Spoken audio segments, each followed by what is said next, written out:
नमस्ते विद्यार्थी मित्रांनो, वर्ग 7वा स्कॉलरशिप विषय गणित यामधील एक्झरसाइज 4.1 मधील क्वेश्चन्स आपण या व्हिडिओमध्ये बघणार आहोत. हे सर्व प्रश्न नवनीत पब्लिकेशनच्या पुस्तकातील आहेत. For question 1 to 3 observe the number line and answer the questions. He number line बघा आणि त्यावर आधारित 3 प्रश्न दिले आहेत. त्या प्रश्नांची उत्तर आपल्याला लिहायची. आता नंबर लाईन बघूया. इथे 0, हे 1, हे 2, म्हणजे हे जे 1 युनिट डिस्टन्स आहे याचे किती पार्ट्स केले? 2 पार्ट्स केलेले आहेत. म्हणजे हे आलं 1/2, हे आलं 2/2. 2/2 म्हणजेच काय? 1. 3/2, 4/2, 4/2 म्हणजेच काय? 2. तसं इकडे negative 1/2, negative 2/2, negative 3/2, negative 4, negative 5 याप्रमाणे दिलेलं आहे.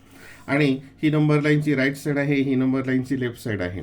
राईट साईड आणि लेफ्ट साईडमध्ये जर आपण इथं बघितलं, 0 पासून इकडचे जे नंबर्स आहेत राईट साईडचे हे सगळे पॉझिटिव्ह आहेत आणि 0 पासून लेफ्ट साईडचे नंबर हे निगेटिव्ह आहेत. आणि म्हणजेच काय, 2 आपण जर नंबर घेतले त्यातलं राईट साईडचा नंबर हा मोठा असेल आणि लेफ्ट साईडचा नंबर हा छोटा असेल, कारण पॉझिटिव्ह नंबर्स हे निगेटिव्हपेक्षा नेहमी मोठे असतात. आता क्वेश्चन बघूयात.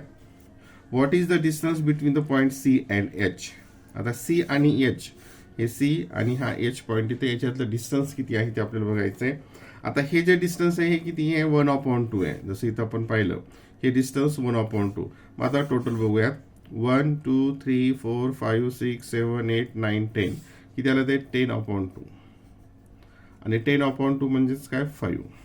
इथे तर 5 दिलेलं आहे. आता इथे पण 5 आहे, परंतु डिस्टन्स हे कधी निगेटिव्ह मध्ये नसतं, डिस्टन्स हे पॉझिटिव्ह असतं. म्हणजे option number 1 is the answer.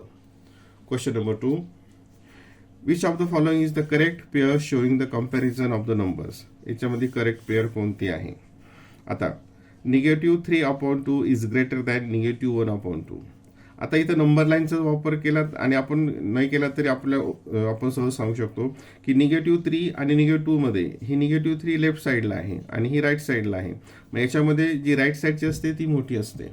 इथं काय दिलंय? लेफ्ट साईडची मोठी दाखवली आहे, निगेटिव्ह 3 इज ग्रेटर दाखवले, म्हणजे हे ऑप्शन करेक्ट असणार नाही. दुसरं, 3/2 इज लेस दॅन 1/2. आता आपण इथं नंबर लाईनचा वापर न करता सहज सांगू शकतो की हे जे आहे स्टेटमेंट हे फॉल्स आहे, हे करेक्ट नाही, कारण ही मोठी नाही आहे, ही मोठी आहे.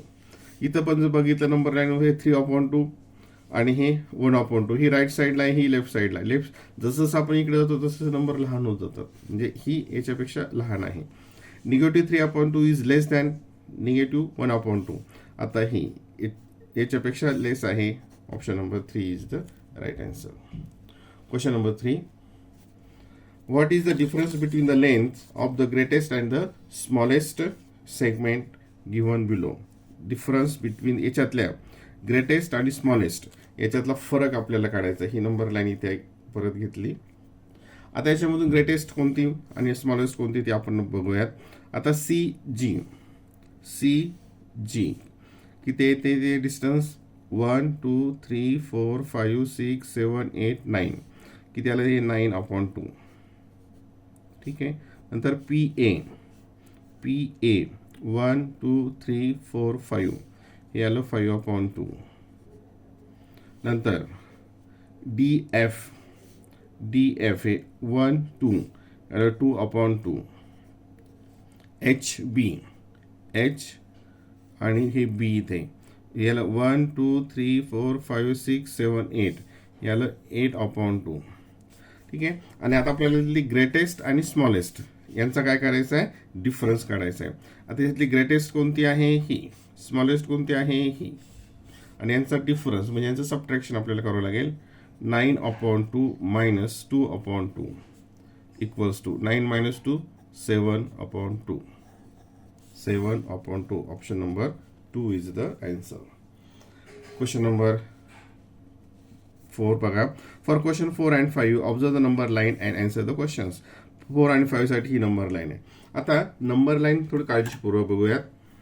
इथे हे 0 आणि हे इथपर्यंत एक 1 युनिट डिस्टन्स आहे आणि इथे किती पार्ट्स केले त्याचे? 1 2 3 4. टोटल किती पार्ट झाले? 1 2 3 and 4. पेनाच्या पॉईंटकडे लक्ष असू द्या.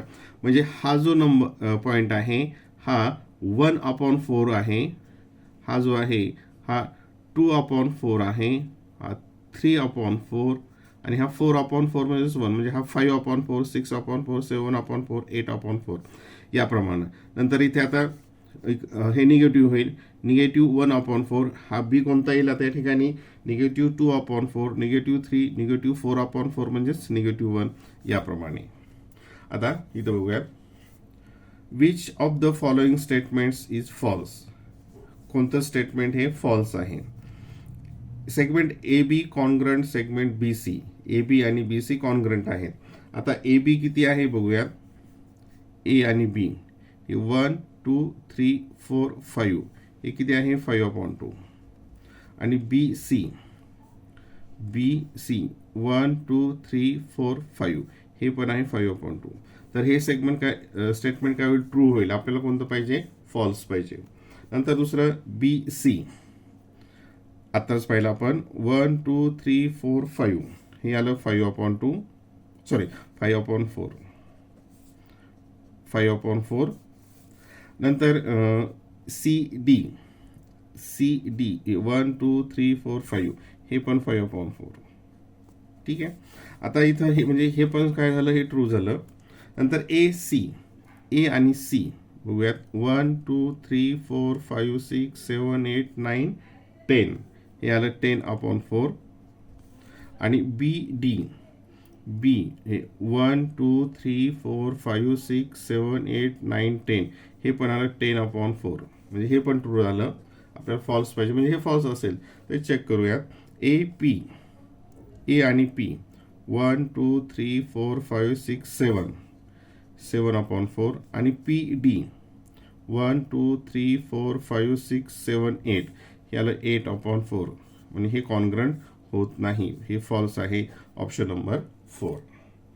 Question number 5, which number corresponds two point A. Point A ला कोणता करस्पॉन्डिंग येतो, तर पॉईंट ए कुठेही बघा, हे 1 2 3 4 5 6 7 किती येईल ते, हे निगेटिव्ह 7/4. काय येईल याचं उत्तर, निगेटिव्ह, ते स्क्रीनमध्ये निगेटिव्ह 7/4 इज इक्वल, ते 7/4 इथे दिलंय का, नाही. याचं मिक्स फ्रॅक्शनमध्ये कन्वर्ट केलेलं आहे. हे 4 1 जा 4 आणि 4 किती उरतात, 4 5 5 6 7 म्हणजे 3. Negative 1 integer 3/4, negative 1 integer 3/4.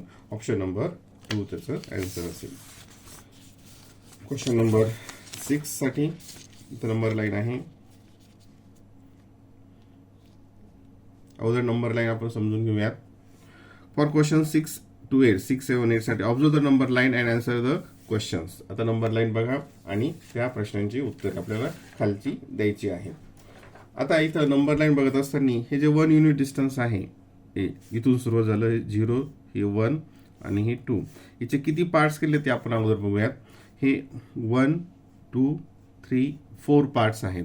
म्हणजेच हे जे नंबर्स आहेत हे असेल 1/4, हा आहे 2/4, हा 3/4, हा 4/4 म्हणजेच 1, हा 5/4, हा 6 7 8 याप्रमाणे. ठीक आहे. आता इथं क्वेश्चन 1 6 मधला हा 6, B D plus C G minus P F equals to how many units.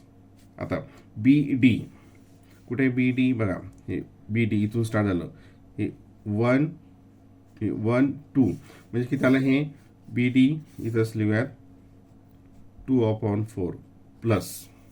नंतर सी जी, सी आणि जी, C 1 2 3 4 4/4 minus F P, F 1 2 3 3/4.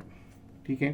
आणि सगळं आपण सॉल्व्ह करूया. ते 2 + 4 6 6 - 3 3 त्याला 3/4 3/4. Option number 4 is the answer. Question बघूया पुढचा.